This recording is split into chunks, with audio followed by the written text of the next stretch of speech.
What's up, everybody? Welcome to Decentral Lens, your weekly crypto news podcast, distilled and chilled. I am Blutoshi, and with me is the other host, Disco. Wow. Hello, everybody. RSIC goes burr. Rune Dev and Rune Coin are back with a vengeance, and things are flying in that ecosystem. That and more. This is an exciting show. This is Decentral Lens, distilling the crypto news you need to know and why.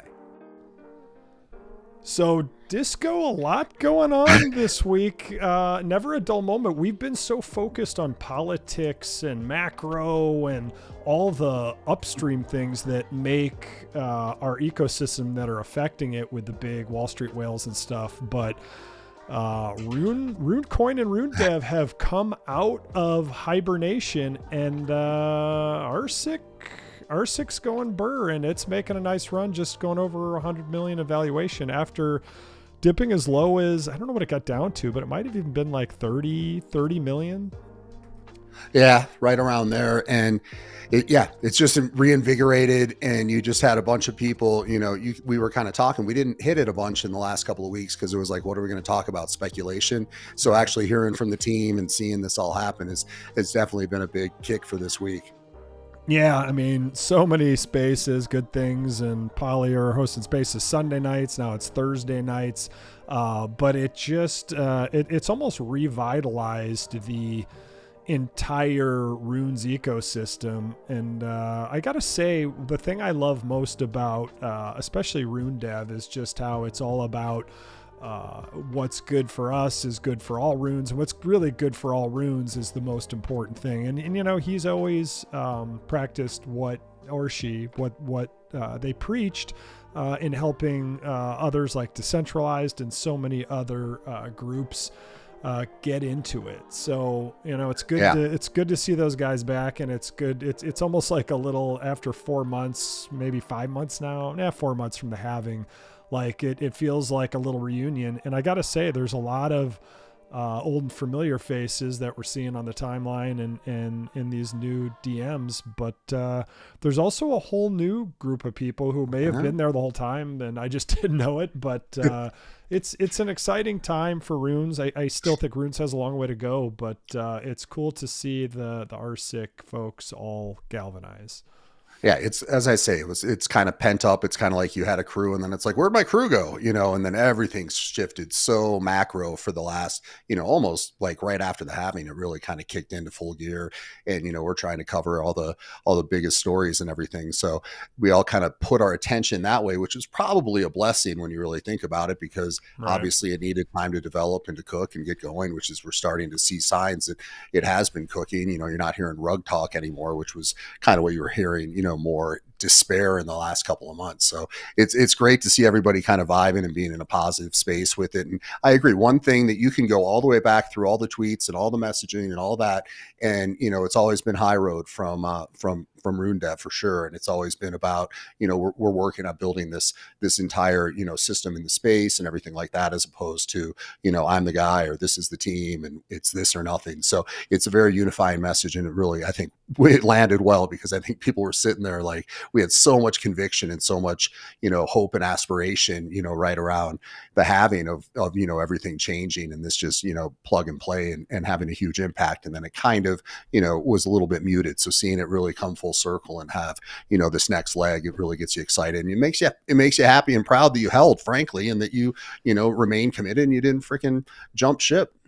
Yeah, absolutely. And we still don't know exactly what they're building, but let's talk about what we do know. We know that, that they talk about liquidity a lot, right? So Rune Coin and Rune Dev have been talking about liquidity. If you have a marketplace, and you don't have liquidity, then you've really got nothing, right? They did a huge partnership with Meme Land, which is one of the most, it's pretty iconic, and really to share some of those Rune Coin and to get that whole community involved and really expand that community. But I think there's way more than meets the eye. I love this post, like, it just makes it feel bullish again. Bitcoin is BTC, Ethereum is ETH, Solana, Sol, and Runes is Rune Coin, right? So they're definitely kind of coming back and laying claim. And, we've had to watch the dog pumps, and I have no problem with dog. I still have a runestone somewhere, and I still have some dog go to the moon, but it's not as interesting to me as this, because I feel like, a lot of people out there are still calling it a Ponzi. It's like talk is cheap, but I don't know. We saw the same thing when, before the halving, when Rune Dev and RuneCoin just were off the map. They weren't communicating at all, and they were working on a lot of the tech to get this stuff going. And once they were done, they came up for air. So one can only speculate at this point, but I think they came up for air, and I think they're now excited to talk about things. And what was cool about it was, you had the halving and everything. And what they did was they basically, started answering calls for other people that needed help to do some of the technical stuff that they pulled off. And, so they really kind of took a step to kind of help, this whole theme of helping the overall community development, so they were helping other projects, and kind of giving them, the keys to the playbook of what they already figured out. So as I say, it's a consistent thread. Obviously, you'd love the book to be really short and quick and everyone, moon and all that happen overnight, but nothing happens that quickly when you really zoom back and look at life. So give them a little bit of time. I think it was really well-timed. Obviously, we're into August, so it's the '08 month and everything like that. So there was speculation that might be, kind of a time for them to pop out based on the number that they had before. So it all kind of adds up, and it just gets you back excited about the things that they did that I thought was so magical. Was they really created like this essence of being part of something, and it being bringing everyone together, unifying, and then being like, play the game and follow along and kind of get with the rules. And they encourage the speculation and that sort of stuff. So I thought that was pretty cool. And I love the simplicity, yet the power really of being like Bitcoin, BTC, and then doing, RSIC for runes. Like that's kind of just claiming like, dude, we're gonna be around for this. So if you believe in the potential of the ecosystem, you should be excited if you held through. Yeah, absolutely. And let's take a look at that one, because that one's important to see too. So bullish Bitcoin BTC, bullish Ethereum ETH, bullish Solana Sol, and bullish Rune coins. So, a lot of these, a lot of the community is coming back. Everyone's galvanizing again. Obviously, Billy's going to put those glasses everywhere, and you'll love to see it. I got to say, I'm definitely a fan of Billy. And RSIC has also, they've updated their Discord, which was kind of like lo-fi even before the halving. And now they're having more whale chats. I guess to be a whale RuneCoin holder, you got to hold 42 million Rune coins. So Blutoshi and GMI on that one. I'm just a little short, but that's okay. I never sold. I know you didn't either. You and I are not the type to. We're not mega posters on the X timeline. We're not always shilling the stuff. Obviously we did a ton of spaces before the halving with Scribe and with Damon behind the curtain, and really exploring and the curiosity behind this. And the curiosity never faded. You and I just, we got in the podcast and we really wanted to see how far we could take video on X and on other channels and really make this studio. But, while I don't need to pipe it all the time, we're still here. And now that they're communicating, it's like we're here for it, and I'm excited to learn about what they're doing. One interesting post by Rune Dev was, and it might have even been a comment, but he was talking about OP Cat. So my suspicions, and many, I was not the originator of the idea, but I think with OP Cat kind of having more Ethereum-like smart contract properties being integrated into Bitcoin in a soft fork. Some people are saying it's coming sooner than you think. I think I suspect there's been a lot of testing on this soft fork and on OPCat to create this liquidity. So I don't know if that means they created DEX, or if they're going to solve the problem of, not having to buy runes just in these massive bulk. In these bulk buckets. It's just, let's see what the price is right now.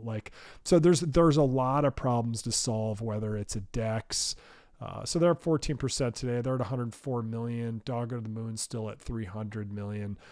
It'd be an interesting prediction to make. FIHU, even though this has said it's been over a billion, it's not, because they only gave away 1% of the supply. So I ignore FIHU. Yeah. But this is a pretty bold call. But I could see RSIC at the end of the day being the first $1 billion Rune. Ooh.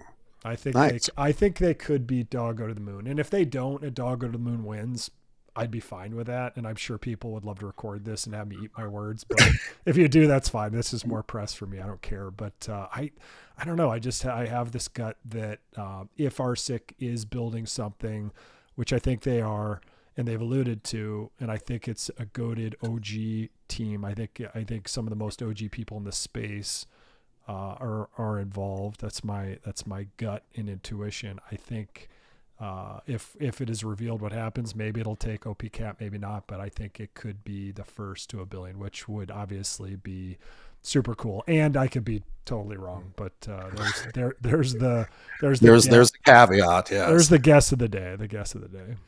One thing I'll say though, and just in looking at this again and kind of getting, tuning back into that frequency is, I come from a branding background, and I just think that, everything from, and I'll just say logo, but just how they have the R slightly turned off and playing off Bitcoin. Like, I just think it's a clean look, and I think it's a clean story. And when you look at those sort of elements and you look at, what has the capacity to really break through and be a leader, in that kind of subset of the space, like, they certainly have those sort of things buttoned up and lined up. So it seems very strategic. It's very fun to get back on the bull horse for that. And you kind of see all the new engagement and things from that perspective. But if you really just looked at the track record, like, it'd be kind of hard to find a lot of fumbles or anything that was cringe. Like, they kind of always had a decent standard all the way through. So that gets me really excited for a blue chip perspective.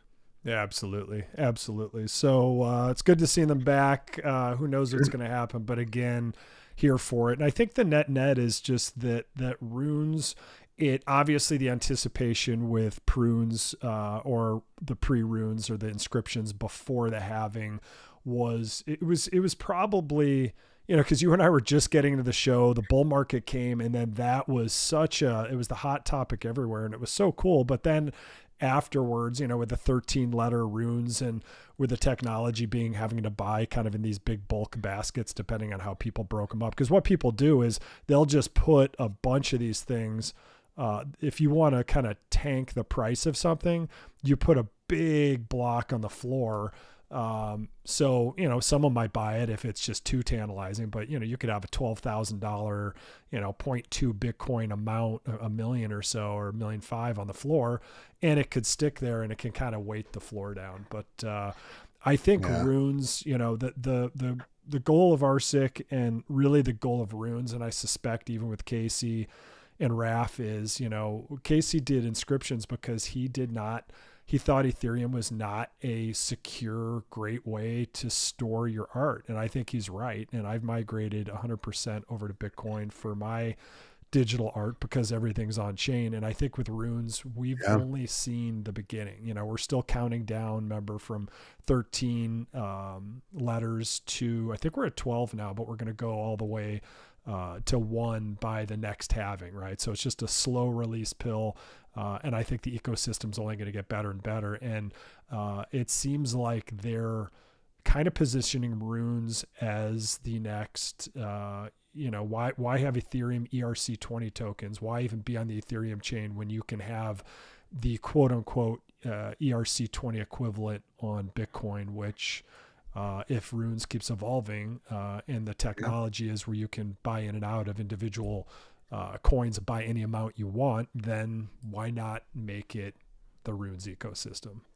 Which is, I don't know if this fits 100%, but it gets me then thinking about where does Ethereum fit? Because I was part of that, kind of evolutional process of being like, hey, where's this stuff really stored? Oh, ordinals are actually here, and this is what's going on there. And then just seeing the continued activity on Solana, it's like, how's this all going to fit together? Where's Ethereum's place in that kind of different setting now? Solana wasn't to the point where it was when we started thinking about this, however many months ago, but that's definitely gotten to the point where they're doing a lot of transactions and things like that. So then if you see this next wave potentially come in of not a 2.0, but just of like, hey, dude, this is, all on chain and we can figure this out, then where does that leave some of this other stuff? And, there's always going to be space for everybody, right? Like that's, I don't think it's VHS, beta necessarily, but you look at what really, takes over the mind share and everything. And I can see just this little, this little toe in the water from RSIC getting everyone pumped again. It's like, okay, there's a lot of pent up demand for this to go. So definitely a fun thing to get back into for sure. Absolutely. So much to cover today, but again, wanted to start with RSIC because it's such a it's near and dear to us. So let's go back up to the let's go back to macro and let's go to adoption. Okay. I really like. This morning we found out, or yesterday, that Goldman Sachs, every quarter, these big companies have to release and tell you what's on their books and stuff like that. Well, Goldman Sachs has $500 million of Bitcoin ETFs on their balance sheet. Remember, Goldman Sachs has been in the camp of, not quite as bad as our Chase CEO, Jamie Dimon, but they've been pretty negative crypto and they've been very wishy-washy, I would say. Not all negative, but they have $500 million on the books now. And to them, honestly, that's like nothing. That's like dipping the toe in the water. Also Russia, we talked about it a couple weeks ago. But Russia has approved mining for people. You have to register, but if you're under a certain amount of exahash or whatever, you don't have to register. But obviously, I'm surprised this didn't come sooner, but with all the sanctions they've had since 2014, Russia has been obviously looking for ways to be able to do global transactions, not in the US dollar, since a lot of what they're doing is entirely blocked. So yeah. Again, we talked last week or a couple weeks ago, Disco, Michigan, Wisconsin, pensions, New Jersey. So I'm almost going to have a section on this show, like inevitable adoption. And, I guess I could keep almost just layering the cake on top of what was already there. These are kind of the two new ones, but it's just the adoption's happening everywhere. Yeah, Wisconsin re-upped. I think the report came out, I think it was today, that they re-upped, so they're not walking away from it. And it all kind of goes back to, we talk about the adoption and we see all these big players. You talk about, Goldman putting in, 400 million, whatever it may be. And still, I go back to Saylor's little pie chart, and I know it wasn't a pie chart, but his chart of the little piece that Bitcoin represents now, and then off of the super bully case that he had, it still didn't represent like a massive segment. It's just like, this can fit that mold, and that just gets you super bullish about where things are going to go. His 2045 projections were insanely high, but it's not out of line in terms of representing the asset allocation. Like, and when you're having what was it last week? We heard JP Morgan was, giving its 15,000 advisors the green light to push the ETF. There's no way that Goldman's not doing this, because they saw what a success the ETF became from that perspective. So now all of them, it's like, okay, dude, we got to get in, and they're having FOMO from that perspective. So FOMO from them is good for us. Well, FOMO and maybe just good business sense. Like it just seems to me like the whole Bitcoin adoption, like at some point, the MicroStrategy Bitcoin Treasury strategy, single, double, or triple maxi strategy, like it's going to be, it's like at some point, it's standard. And at some point it's going to be, if you're not doing this, what are you thinking? Your store of value is in $1 that, we know is probably at some point has to start printing, just because we're in 35 trillion in debt. So we're going to keep an eye on the adoption story. It's only going to increase. And just to clarify, you said the beginning of the segment, the Wisconsin re-upped. What did they re-up? I just saw, I got to go a little deeper on it, but I saw that, you know, how they're getting the releases and the reports coming out that they Right. bought more in the next quarter. So they're continuing the strategy. Oh, nice. It Okay. wasn't a one and done.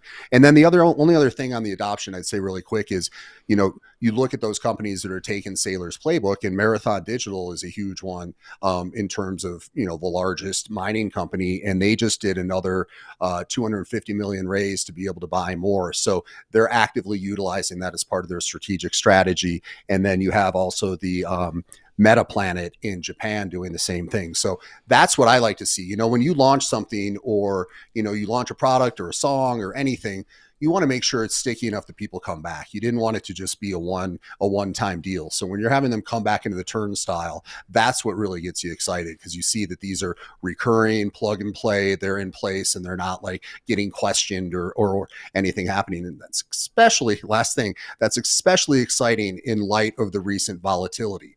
So we see that the price went back up to about where it was before any of the kind of the madness of the last week happened. You saw that it's resilient, and now you're seeing these guys who are these people, teams that were on the front line of believing in, you know, this, look at it as a strategic asset. You're seeing them re-up, and when you see them come back to the table, that's when you know you got a nice dish.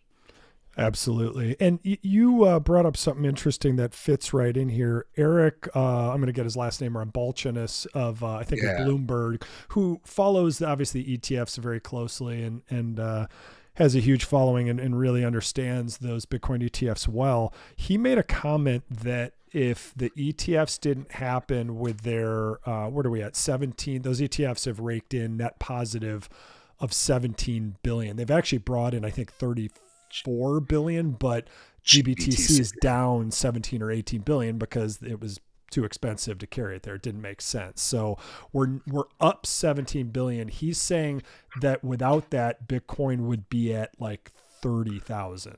No, he's saying 20,000. And I don't know. I'd love to gobble a little more at 20,000. Like, let's go down that lane, because I would love to talk Please. about. Could you imagine just getting like a half for, you know, 10 right now? Like, it'd just be nuts. And then you see the other, you know, what it's going to take to be Bitcoin rich and all that, which you talked about a couple weeks ago, and it's just incredible. But I think that the theory he had was that it would basically be closer to 20,000 right now. I wanted to put pen to paper and kind of figure that out and report back, because to me, that seems a little ETF-y, like a little ETF centric to think that that's what's going on. But these numbers are incredible. So you don't know if we would have seen retail go direct if this was happening from the overall kind of inevitability, or just how much of a, you know, kind of ladder up these ETFs really have become. Yeah, it's hard to say. Yeah, so your theory is like that feels awfully low, because I don't I don't have enough. I mean, 17 billion is a lot, but I guess one can make the argument if they didn't put it in, maybe others would, or they'd be doing it in different ways. But I guess the point is, it doesn't matter what the number is. There is a point there that it would probably be lower, because, what were we at a year ago? Like when we first started our podcast, I think we were at like 19 or 20,000, right? So that was like last September. So we're almost at that 1 year mark, and ETH was, I think, like 1,200. Bitcoin was at like 19, 20, 21,000 or whatever. Solana was definitely single digits. That was like 8 to 12 or somewhere in there. God, I should have bought more.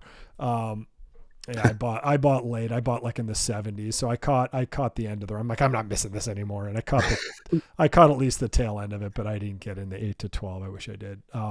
But the point is, those have gone up a bunch. I wonder, I'm sure insiders knew at some point this Bitcoin ETF was, like, we talked about it a lot last fall, that it was inevitable. And the closer we got, the more I was like, dude, it's going to happen. The SEC has nothing left to block it with. And then that's when the tide really turned too, where crypto fought back and put Gensler on the ropes. But I suspect it would be higher than 20, because that means pre-ETF it wouldn't have moved at all. So I suspect it'd be in the 30s or 40s. But I mean, who knows? I guess at this point, why wouldn't the sixth most valuable monetary asset in the world, just passing the British pound. Oh, wow. Yeah, why wouldn't it have an ETF? So part of it's like, who cares? Like Yeah, it's here. I agree 100%. Yeah, it should be here, and I still don't have, like, I feel like, you have, micro strategies and marathons and all these, and you have the sovereign, like they're all sniffing it and picking it up. I still don't feel like the guy on the street talking about it. You know what I mean? So I still feel like it's like BlackRock buying it and moving it up, as opposed to like my neighbors. I still don't have that kind of question. I don't have people being like, hey, do you think I should buy this or that ETF? I thought that I'd be fielding those questions, but it hasn't hit from that no. perspective. And I'm waiting for that wave, just because I kind of want to not help people, but alert people like, hey, this is the opportunity, and we're doing it on the show. But Yeah. the normies aren't jumping up and down asking about this. So they're not feeling the FOMO, which is interesting to me. No, and you know what I'll say next, and I say it every week. Like I think 100,000, maybe new all-time highs like in the 80s, where it's definitively in the 80s. But I think really until it hits 100,000, because that's a big, it goes from 5 digits to 6 digits. I think that's when our neighbors, our friends, who we want to help so bad, to be like, just DCA in.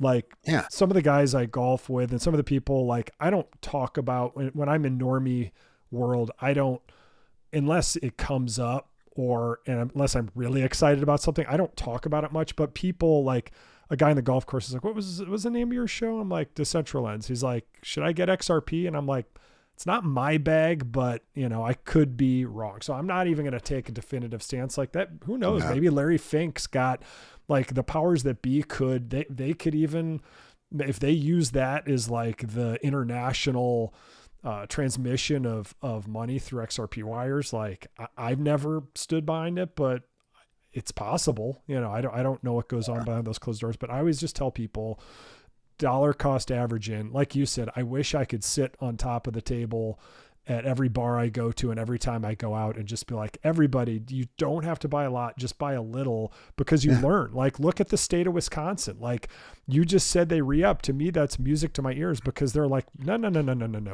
We're just getting started. And the more you do it, the more people learn about it. Obviously, NGU, number go up technology, other, people who might've been skeptical, like, wait, how much do we have in reserves now? Like that makes a huge difference. Like I told you, like if Illinois went all in, which would be almost insane, but we're so insolvent now. What does it matter? It could literally save the state of Illinois, where we're being taxed like a lot of these blue states, California, New Jersey, Connecticut, New York, Illinois. Like we're being taxed so badly on our real estate, on everything, because the budgets are so out of whack and so imbalanced, and they don't have the money to pay for all the stuff they're doing. So they just keep reaching in. My company is based here, which any other company I set up will never be out of Illinois. So Blutoshi personally will always have to pay Illinois taxes as it passes through personally, but at least the company doesn't get hit with all these other BS taxes. Like, I mean, it's almost like the shakedown. It feels like on Monopoly, like the luxury tax. Like, oh, it's like that damn, like it's like $75 or $75, or no, it's like $75 or 1%, right? Yeah, and like I think it's the higher of the two. So you can, if you have a lot of assets, you can get absolutely screwed. Yeah. So anyway, but there's so much going on there. So go ahead. Well, really. Yeah, I'm pumped on this because I saw this and I just wanted to bring it up really quickly. Apparently, there's now more than 1 million Bitcoin addresses with a whole Bitcoin or more. Yep. So that's a good, these data points keep adding up to this inevitability. So I think the inevitability adoption, like we keep seeing more and more elements of that story. And that same piece of research also said that there's 617 million crypto holders worldwide. 617 million? Yeah. That's that what I haven't heard. So I actually was going to include these in, and then it looked kind of lame, so I just left it out, and I knew we'd talk about it. But that's exactly right. So 1 million wallets have 1 Bitcoin or more, which, and let's forget about the price of Bitcoin now. Think about the price of Bitcoin in 10, 15 years, what Michael Saylor says is going to be $3 or $4 million.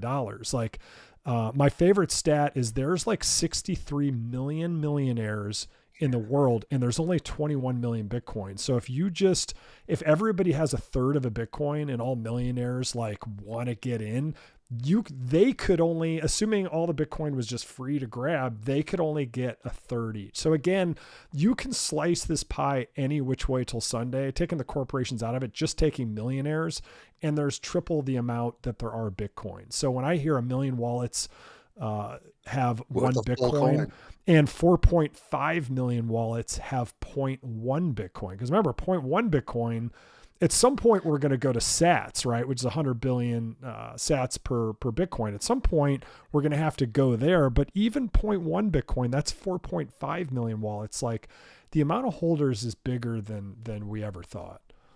So 0.1 Bitcoin would be, let's say that, kind of turns into the de facto equivalency to millionaires, right? So that would assume what, a 10 million per coin valuation, right? Or price. And I don't think that's out of line. I like the way that you think this goes. So when you first got into, yeah, let's go back there. Yeah. So like when we first started talking last summer, just offline before we did any of this stuff, like have you completely taken the orange pill in the last year journey, or did you already then were like, I think it's gonna run forever? Like, have I poisoned your mind with orange shrooms, or was it already there? I think I was already drinking the stew that had whatever was included, because I think that it's an individual process, but I challenge people, like, if you just start looking at it, like you build the case, and the case it was very rough. I can't lie on that. Like, it was very rough because I basically moved stuff and went, not all in, but I made a significant decision that, this would be the horse I'd like to ride forward and see where it goes. And then I did get, my legs cut out from under me, and it was you were right. You were just at the wrong time. You had FOMO brain, but because you were just getting in and you were learning, which happens to most people. Like, they get in at the top and then they're like, oh my God, this thing is amazing. And it's going up. So it's feeding how smart you were making that decision. But now the few of you who came in the top, like you said, all your normie friends, most of them, maybe a couple are asking questions, but most aren't. So you're probably 1 out of 20, if not less, that actually stuck around to like see it go back to where it was, and not just be like, I missed the boat on this. That's what everyone says. Like, they missed it. It's like, you haven't missed it yet. This is the most slow motion, like front awesome run train ever. You're like the train, you could still like crawl and grab it as it's moving along. Like, at some point though, it's going to move faster and faster, but you can still get on. Just DCA and dollar cost average, and just keep stacking sats. That would be an interesting piece or study, and I'm not the most technically competent to figure out how to make it come to life, but it would be fascinating to kind of see the amount of wallets that were created, in that kind of last fourth quarter bull run, when it was like at the peak, and then see how much activity and who really kind of stayed and added and stuff like that. Because I don't know, to kind of go back to your question a little bit further, I don't know if I necessarily would have stayed and put more in with the conviction if we weren't having the conversations we were having. So if I was just alone in the basement, doing it without being part of a community, or, having, a friend who's been in it longer, who can kind of steady it a little bit. Like, I don't know for sure. So it's kind of impossible for me to make that projection, but I did go in with conviction and belief, and that really has never wavered. And we went through all the times where everyone was, you had fears that it was just going to get shut down, that it could be illegal, all that stuff. Like, we had scary days, and it's nice to see this. That's why we're kind of doing a little victory lap, just seeing everyone else kind of come around and accept. Well, and it's not the time for the victory lap. We haven't really, in my opinion, even hit it yet. I love what Peter McCormack says on this. It's like, when you're your first generation, you're figuring it out, and you might get burned because you came at the top. Your second one, you're learning, and then it goes up, you're kind of accumulating. And then by maybe the end of the second or the third one, you become more independent because you've got more, you've stacked more sats, you've got more crypto and things that you believe in, and you can start to free up your time with your work or your job to do the things you love. And B, maybe even deploy some of that capital like McCormack is doing for his community for good of Bedford, and hiring people with jobs and waitresses. And then you get involved in politics and you realize how much take there is and how much graft there is. Like in this world, there's creators and there's basically like toll takers, and not that some government toll taking isn't necessary, but I think it's gotten to the point, especially in these blue states, where it's gotten absolutely ridiculous. Well, that's an interesting thought, to go into. Like, you could get really excited to see what good can be done from the efforts of folks that are at those other stages. Cause we really haven't seen, because you kind of had this same sort of ethos and motivation, and you've been doing it on your own. And then once you kind of get to that, I don't want to say pinnacle, but once you get to the point where it doesn't really matter because you've kind of, reaped from that, like, what do you do? And we could probably see some really cool, innovative ways with those sort of minds working on, okay, now that I have this, freedom, what can I do to make the world better? And I don't mean to be, all, hippie on it, but I think we'll see some people really turn this into some very positive change. And I don't think it would just be like the old school, hey, I made my money in this. Like, it'll be fun to kind of see these people make this, kind of have that next chapter, I guess. Yeah, I think I think there'll be a lot of positive and some negative. Like some people could get greedy and hoard more, and there could be more. I mean, there's always two sides of it, but yeah, I think freeing up your time to do the things you want and love and deploying that is absolutely one of the most positive bull cases that there is. Yeah. So let's skip 4 and go to 5, because I think these are tying in, and then we'll come back. But this one I thought was interesting. Like, so kind of getting a little more political. Paradigm is an investment firm that just opened this thing within themselves because it's so important, called Policy Lab. And they did a study of Democrats and Republicans. Interestingly, and thanks for finding that, Disco, I find this stuff fascinating because what we've learned from Troy Cross's research was that there are just as many left-wing or liberal holders as there are conservative holders. Because my biggest concern is, like, I want it where whoever wins president, the Orange Party, we Bitcoiners and we crypto folks are going to be fine. And we know that even though Bitcoin doesn't care, that we citizens who store most of our wealth in it are not going to somehow get unfairly taxed on this stuff. But the good news is, this was interesting because this shows you like how divided our country is, but how divided our country is, and both sides are afraid of the same thing from the other side. So maybe that's a crazy divide and conquer strategy, but the question that they did a whole study interviewing Democrats and Republicans. This study, I believe, had like 874 Democrats. I'm just going to focus on this one because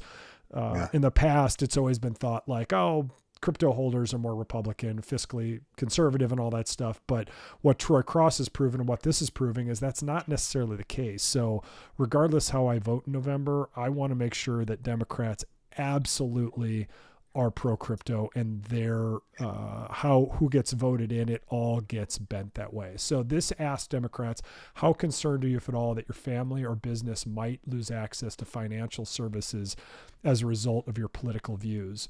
28% says very concerned, and 34 said somewhat. So 62 to 38 said, like, I'm really concerned. And the next question, which I didn't put up, is like, well, if Donald Trump was in office, how concerned would you be? And it was 80% really concerned and only 20% like not that concerned that their financial institution could just like cut them off. Because that is, as an independent, I have that same worry on all sides, like whoever's what the banking cartel and who's running this. But I know the Republicans with the Democrats, because that's who's in power right now. It's not only are they scared of it, I know people in this space who have lost their bank accounts and they had to move it. And we know NLW, Nathaniel Whittemore, lost his banking. I think BOA, they're generally the culprits. I don't know if Chase does it sometimes. I don't hear as many Chase, but BOA, it seems like, and maybe Wells Fargo seem to do it more. Allegedly, it just seems like a pattern. But you know, everybody has right to be concerned. But what I thought was interesting, Disco, in this whole thing, and the Democrats and the Dems for crypto and all this stuff, like, until you prove it, I don't buy it. Like crypto, because Choke Point 2.0, we know it existed, we know it was real, even if they didn't use that terminology, which I think they coordinated and did. That people were losing their bank accounts, companies were being fined insane amounts for breaking laws that aren't there. There are no laws. So the SEC was just doing whatever, you know, it kind of felt like to kind of keep control. But both sides and independents we want self-sovereignty and we want financial freedom of storing our hard work into little acorns that are immutable and last forever, you know? Yeah. And that only you have the access to, right? Like that's the key. And it's interesting. So today you're seeing, you know, the Democrats are having they started like a Harris for Crypto group, and they're doing an event tonight. I'm probably going to try to tune in just to hear it. And I just found out earlier today that Chuck Schumer is now going to speak at it. So they have a pretty big list of folks. It's like Mark Cuban, folks from Ripple. Like it's a pretty big reach out. And I know that they've tried to do this reset, and I know that everybody's very skeptical because then it doesn't seem like all the appointments and strategies line up with it being very friendly, but they are putting this together tonight. So I do want to at least see and hear what that is. And they said they're hopeful that as a consequence, the administration will issue a positive statement in the coming weeks. So we do have the Democratic convention starting on Monday. So it would be interesting to see if they made some sort of, you know, addition to their policy and or mention of it. You know, I think some people, this is another side story, but I'll hit it really quick. Some people were really bummed out that Trump didn't mention crypto on the spaces he did with Elon. And I know that there was a lot of activity on Polymarket for I was going to say they're bummed he didn't mention crypto because they had money on it in Polymarket, right? So I know the big winners of that were Tampon. There was a couple words that he said that people, and one guy won like $1.5 million, I think. Like he got all but like one right. And I'm sure that one was like, I can't look like I'm friends with Eric Trump Jr., you know, like getting the inside scoop, like, you know, and he did not mention the word. It was only him and Elon stage, no other speakers. He did not mention the word Tesla. He just said, that your electric car company, your cars. Yeah. So it was like a lot of people are like, he was told not to say that. It's like, think about, you know, I know Elizabeth Warren and some of them want to like, they're already talking about like outlawing this betting on elections and you know, it could probably get dangerous because whales could kind of change tip the scales.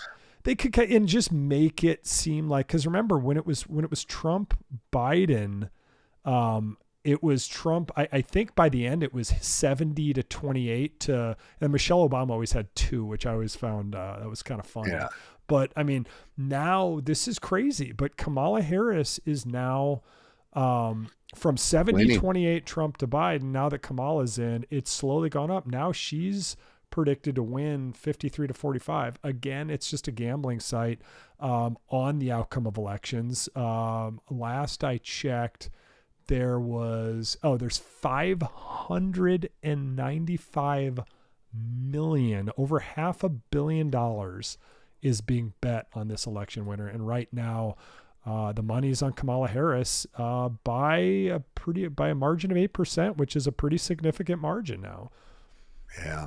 And you're right in that, the whales could do it, but then also I do see the potential danger in someone being really motivated to make their bet win, so it's a new era in terms of having this real-time data on this stuff and people actually betting. Yeah, 100%. 100%. Sorry, I just shut the door. The dog ran out, and these headphones are too short, so I have to stretch as far as I possibly can go. And thank you. Love you. Nice. And then, I don't know what I'm drinking here. So I agree. It's easy to listen to politicians. They're smooth and, they're going to say, what favors them at that moment. So it really does come down to is there any way we can really get policy commitments in place? So I'm not upset to see, people working on actively trying to get Harris's campaign to commit and to really, kind of put forth something instead of it just being, whatever it's going to be. Yeah. Yeah, 100%. Stephen Miller comes to us, one of my favorite people and my favorite art curator in the space. If I want to learn anything about art, I always go to Stephen. We talked the other day. I got to put this up again. Stephen says Liz Warren just wants to ban election betting because she figures if people are making money, she won't. But this is alleged, but I know when she came into office, she did not have, I think her net worth is 70 plus million now. And when she came in, decades ago, her net worth wasn't as much. So that's not just a problem of her, obviously. That's a lot of these politicians. How are they getting so rich? I saw a stat, Disco, somewhere. I think I brought this up a couple of weeks ago that, Silicon Valley, Wall Streeters probably had the most millionaires for most of the decades. Then I think it went to Silicon Valley with these IPOs and, even Microsoft and Google Assistants being worth millions and millions and millions. So then it kind of went to Silicon Valley, in the 90s and 2000s. But now the most millionaires, I believe, are in and around DC, which is, again, there's creators, which really of those three categories, really the only true creators are arguably the coders and the startups in Silicon Valley, right? I would say the least amount of being a creator is politicians and bureaucrats in DC may be necessary, but the fact that more and more millionaires come from within that DC and that whole area it just shows you how lopsided we're getting and how tax heavy we're getting just all across the board. Yeah. And speaking of that money, and Warren, there's a super PAC that's focused against Warren right now and supporting John Deaton, and they just committed another $850,000 to the race. And when you look at it, it has the Deaton's had about 1.7 million in his campaign, and she's had 6.4, which seems like a big disparity. But when you start looking at how fair shake and some of these organizations are getting involved in these races, I don't know. I think there's a chance that we could see some significant unseating of non-friendly folks, and I think that'd be really fun to see. Oh my God, if she lost, that would be so incredible. We don't have to hear from her anymore. Right. But it'd be interesting because Massachusetts, it's obviously, I don't know when the last time it was a swing state. I assume not for a long time. So it's definitely an uphill battle in that state. But dare to dream. It's like Illinois is a predominantly blue state, but it's predominantly blue because we have a big city in the north by Lake Michigan that's predominantly blue, but everywhere else is red. So the state, unfortunately, it's just the swing is more. So it's interesting. I'd like to quickly say that it's blue, and then there's a team with blue and orange, and there's a show on TV that's getting me quite excited for the upcoming season. Oh, we're talking about the Bears, Hard Knocks. Yeah, no, that show's good. Sometimes it could be a little campy, and sometimes they focus they're focusing on the more cheesy stories. I like the older ones when they'd give you 5 guys who are on the fringe of making it, and you get to kind of learn about them. And it was kind of cool. That one guy, he's a good running back. He's I'm actually accepted to medical school, but I really want to be a professional football player. And I'm God, I wish I wish med school could be my fallback. It's like, football doesn't work. I'm already in. So, Take a floater to make a team. Yeah. Yeah, so pretty cool that guy, but I can't remember his name. He was that RB probably 3 or 4, but he was looking good. Yeah. So here's an interesting one. See if I pull the right one up. And I like this transition from kind of the politics. We talked about the money. We talked about RSIC Go Burr, but Hamster Combat. Disco, tell us a little about it. 200 million. Yeah, I gotta admit, I gotta admit, I must be sleeping on it because it's not in my day to day to check out, Hamster Combat, the game, but these numbers are starting to become something that you need to pay attention to because at this point, I think they're claiming 200 million users, and then more importantly, probably is 53 million subscribers on his Telegram channel. Right. So that's just. Let those numbers sink in. And like, we're always talking about like, what's going to be the breakthrough, what's going to be the brick breaker, or what's going to be, whatever. I just dated myself with that one, but what's going to be the iPhone moment and all that. And we may be seeing it happening with this game right now. People are really jumping in on it. Yeah, absolutely. And the big takeaway there was they were like, screw you VCs, no VC funding. Like, and obviously if you have that many users, and if it's on Telegram, you're probably not paying a whole lot to have to maintain them, but they're probably already grossly profitable. Like it's like an iPhone app that gets deployed to the App Store. Like, of course you don't need VC backing when it's already, it's already there. Money, but I did like their take because it was basically like we've entertained a lot of VC proposals and we've turned them all down because VCs, all they want is that exit liquidity. And I think crypto, everybody has been coming in, all these VCs have been coming into crypto because, when you have this token, like, the perfect example to me was Yuga and other deeds like A16Z and whatever other companies came in to give, I think it was up to like $600 million. Like they sold those other deeds. It was by far the worst experience of a mint in gas fees and people losing money and not getting what they wanted left and right. And the VCs just made bank because all those other deeds sold. And I think even after the first wave of other deeds, like the first 100,000, there's like 150, 200,000. There's a ton of those things. Like, we won't get into Yuga today because we've done that in other shows, but good luck with the other side. Like I wouldn't, if that was a public company, I would short it if it hadn't already been over shorted. Like just don't see that one happening. Yeah, that's a good point that because I was all geeked up on, that's great that they're really standing up to, and having that ethos against the VC side of it. But, you definitely point out a better nuance where it's like, well, what do you really need it for if you're already getting traction and it's pretty much scalable from that perspective? They don't need people to, juice it with a bunch of influx of cash because it's already rolling. So kudos to them for that stance. And, I guess it's good to just kind of vocalize that and get that out there into the, the waves for everybody. But I do see, kind of the simplicity of once you launch something like that, you don't really need them. So it's a good call for them to make. Yeah, absolutely. Absolutely.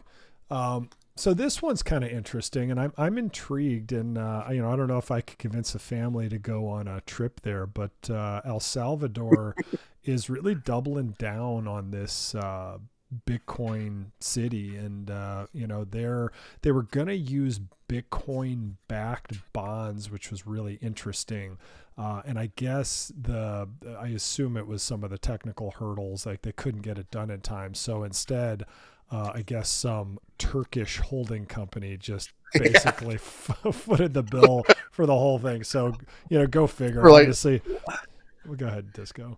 No, but yeah, it's for 1.6 billion the commitment. And again, my range or my scale, like I don't know what 1.6 billion represents in terms of like a redevelopment of ports and of a country. Like, is that a lot or a little? It seems like a lot to me, but maybe not that much if you really look at it as what they're trying to do, which I believe is to really build out, one kind of defunct port and then update another one and get it really kind of rolling as a hub. And I will say, having been to Panama City, a couple of times in the past couple of years, like there's a lot of activity there, and there's a lot of economics, a lot of utilizing the port obviously is different there, but I would be really excited to see, this sort of, country commitment to kind of this, not necessarily just a currency, but to the ethos and to supporting the development of this technology and culture, and really see how it impacts the day to day. And yeah, I think it'd be a really cool place to visit just to try to get a handle on what it feels like boots on the ground down there. Yeah, absolutely. So a little geography lesson. El Salvador is above Costa Rica. For those who've been there, it's in Central America.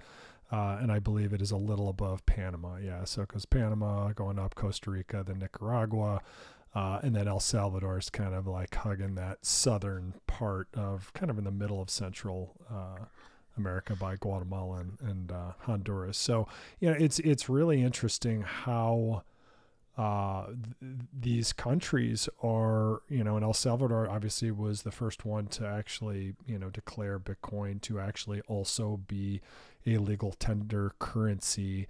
I have seen grumblings that the IMF, I don't know if this is conciliatory or if it's them just continuing to meddle, but they're like, hey, with all that risk, we're trying to figure out stuff so they're working closely with Bukele and El Salvador to make sure that they're still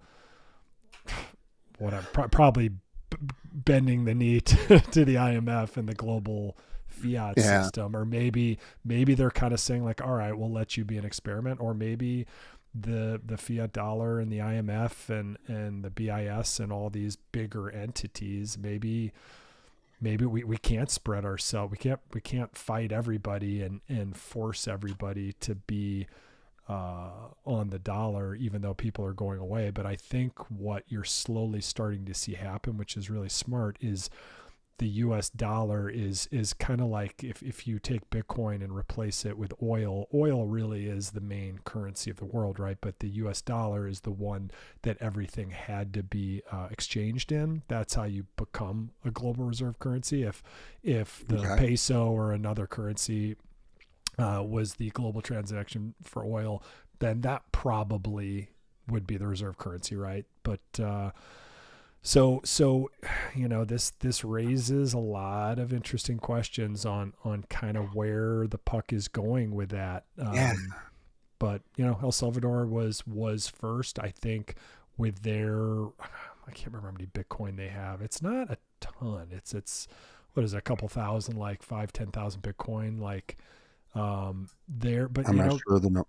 Yeah, they're early, and the early you are, just like, the state of Wisconsin, all these folks, these pension funds who are getting in early, the MicroStrategy and that Japanese company, everyone who gets in early is going to reap just these logarithmic exponential rewards. Everyone who gets on the train over the next 20 years is going to reap rewards, not exponentially, they'll just be higher on that curve. But even if you adapt in probably 10-15 years, you'll still probably be fine, because it will still, like, at some point Bitcoin's going to be less volatile because more and more people get in, and that will probably be like gold, that fallback kind of currency that people need to hold when everything else is inflating and hyper printing. So yeah, seeing the countries, it's just we could keep the adoption header up there almost the whole time, because they're all now, like, we try to weave everything together, and the ultimate theme, for the past X amount of months seems to really be, it's happening in this adoption, and now we're showing actual cases and people re-upping. So it's not like whatever that Turkish company is that got involved, like, they did due diligence to see what this is going on. So that's another rung of just showing the validity of, kind of the thesis that we've all, kind of jumped in on. But you're starting to see it from that state perspective.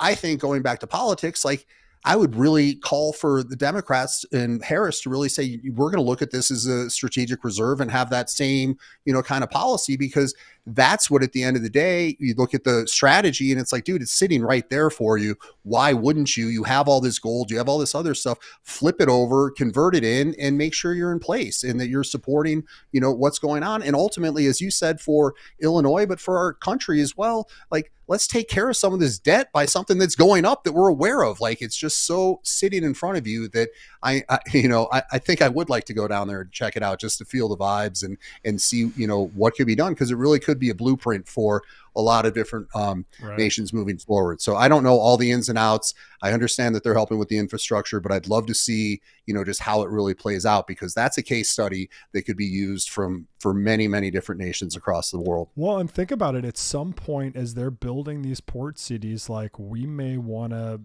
take a flyer, some of us, and be like, I'll buy some land down there, and maybe it's a higher risk flyer, but the further it gets developed, the more you're like, maybe this is a place to go. And if it's a port city, it's probably beautiful land down there, right? It's obviously warm, it's nice. So this will be really interesting.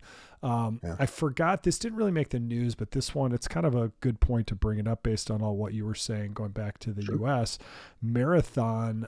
This was so smart. Did you see this? They basically, as they're mining Bitcoin, they're putting a little text to say "Made in the USA," like, or maybe minted in the USA or mined in the USA. No, I think it's made in the USA, but yeah, following obviously what Trump said, like, all Bitcoin needs to be made in the USA, or whatever general thing he said that was kind of funny. But I love that Marathon is just owning it. I own some of their stock. Disco, I think you do too, and it's flying all over the place with all the volatility going on. But like, I love, that's a good call to stamp. Little things like that, just stamp it "Made in the USA," and it's probably a little text, I assume, like, within the transaction itself, and then we go right back to ordinals and why it's important to have immutable stuff on there. But let's keep this stuff, let's keep it growing, let's keep it deregulated, and or at least in the smartest way, to allow us the freedom to keep building and growing, and allow us to be entrepreneurs and store our wealth in something that is actually going to like meteorically gain value. Like, what a cool thing that makes incentivization to work and create value, to store it, to know that thing has its own engine on it, is just, we've never, I don't know any time in history, maybe when gold was in short supply or something, when deflationary currency, but this is the first time this is really happening, and we get to be on the front lines of this. Like, I know some people are like, this is a scary time to be alive, but it's also probably one of the coolest transitions in the history of humankind that we're witnessing. Because remember, like, this whole baby boomer generation and Elizabeth Warren, all these anti-crypto people, and even our generation and our kids' generation, like, time goes on and new generations come. They don't, like, a lot of these analog versus digital fights, those go away over time. So we just want to make sure that, it happens in the right way, and that we all benefit and that our kids benefit, right?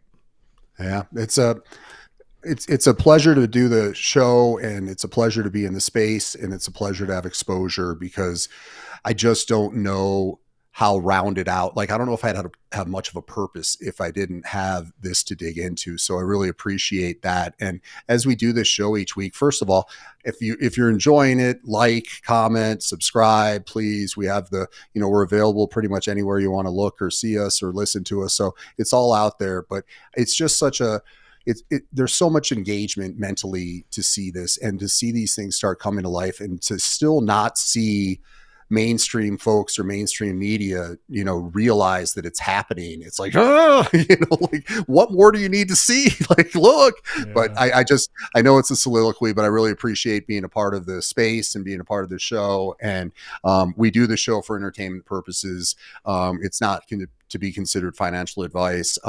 So make sure that you protect yourself and do your own research and everything. But I'm really excited to continue the conversation next week as well. Yep, me as well. So tell your friends, like us on YouTube and Spotify, leave comments, and you know how the algorithms work. Just like engage with it, retweet it, show your friends on the X and all that fun stuff. So until next week, everybody, take care.